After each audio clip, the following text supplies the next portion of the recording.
Assalamualaikum warahmatullahi wabarakatuh. Bismillah, alhamdulillah, wa syukurillah. La haula wa la quwata illa billah amma ba'da. Bapak Ibu sekalian, dimanapun Anda berada, semoga Allah selalu melimpahkan rahmatnya kepada kita semua. Amin, amin, ya rabbal alamin. Baik, dalam kesempatan ini saya akan bercerita tentang orang jadab. Ini berdasarkan pengalaman saya kemarin. Saya diajak teman-teman ini untuk pergi ke gunung kemarin.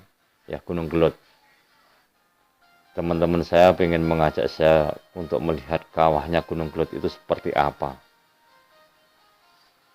Akhirnya saya berangkat setelah zuhur. Nyampe tempat itu sekitar jam 2:30. Lah karena memang aturan di sana tidak boleh motor ya, itu sampai ke atas kecuali tukang ojek yang sudah standby di situ. Lalu saya ingin berjalan ya kurang lebih 3 km naik ke atas. Saya berjalan, di tengah perjalanan saya terhenti. Karena saya melihat orang itu sangat aneh, tingkahnya sangat aneh. Dia berguling-guling di di jalan, di tengah jalan, lumah-lumah, tertawa sendiri, bernyanyi sendiri, berteriak-teriak sekeras-kerasnya, tanpa memperdulikan orang lain yang lewat di dekatnya. Kelihatannya tidak ada rasa malu sama sekali dengan orang lain. Tingkahnya memang aneh. Dia selfie-selfie sendiri, ketika saya dekati tetap selfie-selfie. Tidak memperdulikan saya sama sekali. Lalu setelah itu saya naik ke atas. Karena capek saya berhenti di di gubuk pinggir jalan ya. Orang itu ternyata menyusul saya, mendekati saya. Dia bertanya kepada saya, "Bapak rumahnya di mana?" Saya jawab dari Tulungagung. Lalu saya tanya balik, dia jawab dengan jelas. Akhirnya sempat rokokan bersama saya, minum aqua. Lalu dia bercerita ini itu dan sebagainya. Lalu ceritanya dia itu menjurus kepada keagungan Allah Subhanahu wa taala yang telah menciptakan semesta ini.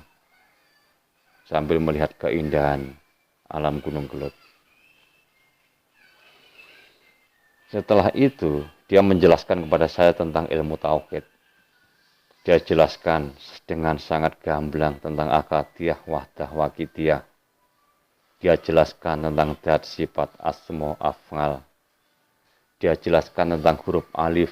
Semua alam semesta ini terjadi karena adanya huruf alif yang ada di lafaz Allah. Dia jelaskan dengan sangat gamblang. Bahkan dia menjelaskan tidak ada angka 1, 2, 3, sampai 9 kalau tidak ada angka 0. Seperti itu.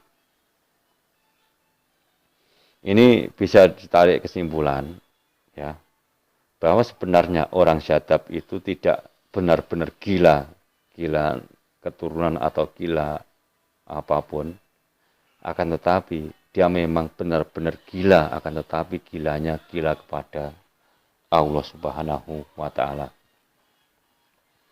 Ini saya berikan contoh yang sangat mudah ya. Ini contoh gini, ini seumpama saya ini seorang kiai besar. Lalu di rumah saya ini tiap hari ya, yang pertama ke rumah saya itu banyak. Di dalam rumah saya akhirnya karena tamu saya banyak, puluhan bahkan ratusan, saya beri karpet, cuma pakai dampar, jadi lesian ya, seperti di warung makan lesian itu. Lalu karena tamu banyak, ini kan macam-macam. Mungkin ada yang ngerokokan, mungkin ada yang membawa anak kecil, mungkin ada yang membawa jajan dari luar dan sebagainya. Akhirnya di rumah saya ini kotor. Mungkin yang merokok, rokoknya netes, ya, netes di karpet. Netes di karpet, karpetnya bolong dan sebagainya. Mungkin yang bawa anak kecil, yang ngompol.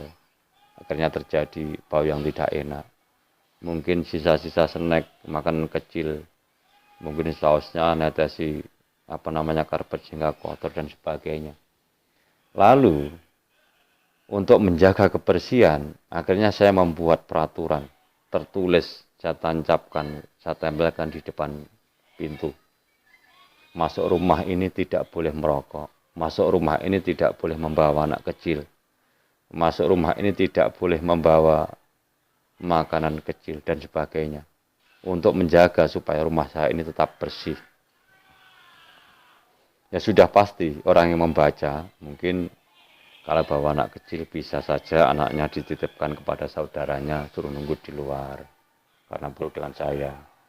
Mungkin yang rokokan, yang biasa rokokan itu rokoknya setelah masuk di dalam dibuang di depan, masuk sudah tidak bawa rokok yang gimana gitu. Seperti itu. Tapi pada suatu saat ada tamu,